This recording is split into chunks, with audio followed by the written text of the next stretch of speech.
Hey, welcome back to the channel. I've been gone for a little bit, but so we're back. I do want to say a quick little thank you to all of those who are already subscribers. I know the content has jumped around a little bit. Something on my lens there. I know the content has jumped around between vehicles and stuff, but we're back with the 4Runner.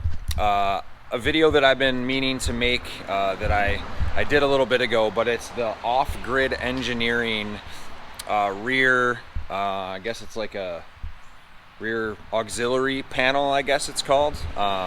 So basically what's happening is got my fridge, new drawer setup that I'm gonna do a little video on this setup along with the Aiden James Customs mounting plate. But if you can see right back in here, this is the off-grid engineering rear kind of accessory outlets. Got a couple USB. You can see there's a voltage meter, this right here, and pretty cool, there's an on-off switch so you can cut power to it completely. It's all Blue Sea stuff in there. Kind of hard to see. I didn't want to clear this whole thing out, so but what I'm gonna do is I'm gonna go through and kind of show you how I ran that to the rear. Pretty easy install, but I'm gonna go ahead and show you. I did watch a couple videos that were super helpful, but there's one trick that I did not see on any other videos, so I'm gonna make sure that I show you that if this is something that you want to do.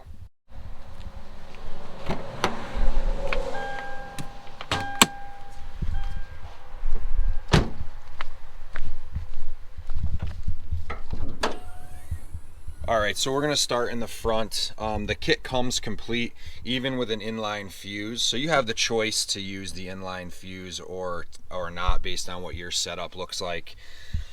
Hook up here, you can see I just kind of ran and zip tied it along the back. This is the first issue down here, is getting it through that grommet. So what you have to do is there's a little bit of a nipple right here where I ran my wire through. It's really hard to see. Where I ran my wire through, there's a little nipple. I snipped the nipple off, and then you have to start feeding that through to the cab. I saw online that if you use a little dish soap, Dawn dish soap, it helps slide through that grommet a little bit easier. Tried it and it worked, so I'm going to highly recommend a little bit of dish soap to kind of help feed that through. I've not used any sort of silicone or any sealant on that yet. I need to. It's on my list of stuff to do. So you feed that through there. On the inside, obviously you're going to pull the floor mats. Right up here is one bolt. This panel comes off and you can access the inside of that grommet right in there. You're gonna pull this panel here, it just pops off nice and easy. Inside of there are some nice little clips that you can feed the wire through. You're gonna run back here. You're gonna pop, let me see if I can get a better view.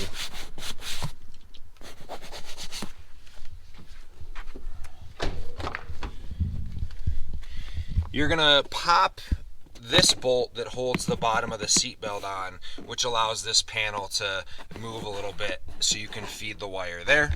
You're gonna feed through this. Again, this just pops off.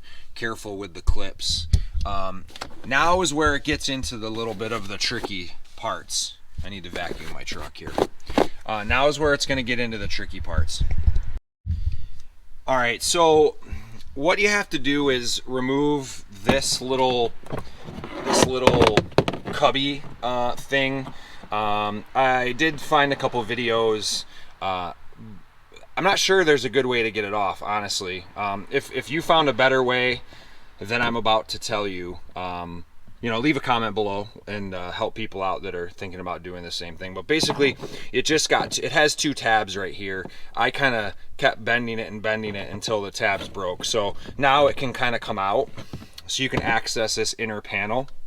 I used a like a old school metal coat hanger or like a clothes hanger.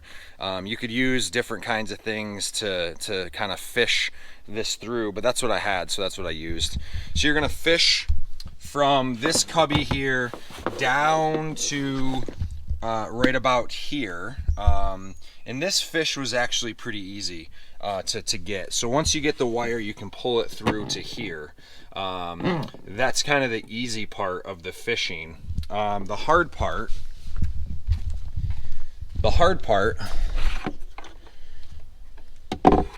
was taking out this taillight access panel is really easy. You just use a couple of small pry tools. I used a little Dremel tool to cut this panel in there, so I had a spot for it to mount. Again, that was really easy, but you've got to get from here underneath to here. The videos I saw said that they just were able to fish it. I had a hell of a time fishing, getting the wire stuck, the wire pulling off of the fish. Like, it was terrible.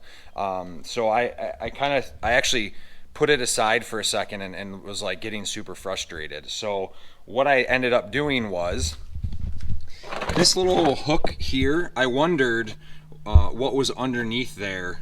So what I did was I took off this hook, pry tool and a 10mm, and then I was able to fish from the cubby through to here, super easy, and then I was able to fish from the tail light panel to here really easily.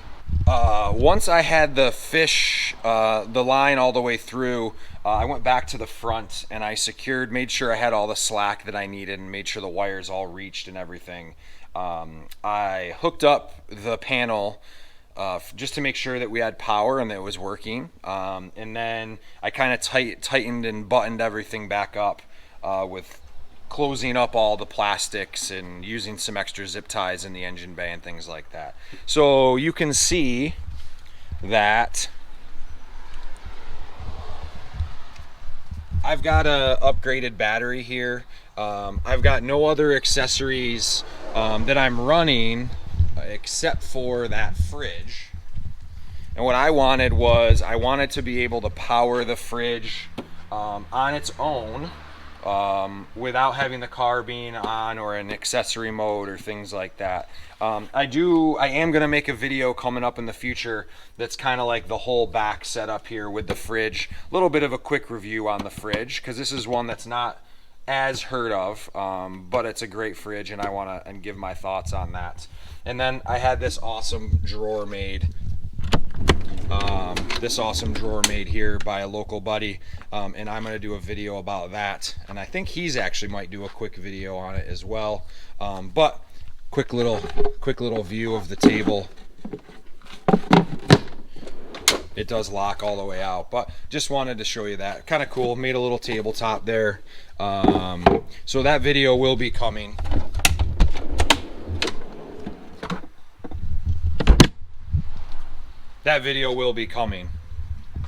But for now, that was the Off-Grid Engineering rear accessory plug panel with Blue Sea. I use it to run my fridge. I have, when we're camping or we're at concerts or we're just at sporting events and things like that, I will plug in phones, whatever you need to have, charge Bluetooth speakers, any of that stuff right from the back. I find that my battery will run the fridge in most conditions for 30 to 40 hours without starting the vehicle, so the setup works for us for right now.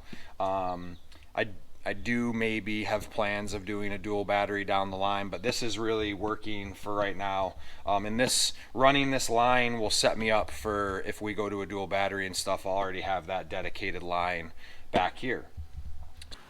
So if running this line was something that you are interested in doing, I hope that video helped. Again, not a full install video because there's other videos out there. This is just more of my thoughts and the fact that I have done this, and hopefully it encourages someone else to do it. The tools needed are really not difficult. Pry tools, 10mm, maybe like a Dremel or something that you can use to cut this rear tail light access. and that's pretty much it. And something that you're going to use to fish those wires through. Thanks for watching the video today. We have a bunch more coming. I just need time to kind of get them filmed and edited. But thanks for watching. If you're not subscribed already, hit that subscribe button. We'll be back with some more videos real soon. Aiden James Customs mounting plate. We have OEM audio. We have the Iceco fridge with a custom drawer. And then, I don't know if you can see up there, but we have some more stuff coming to the front. Some more technology in-dash stuff coming as well. Thanks for watching. We'll see you again real soon.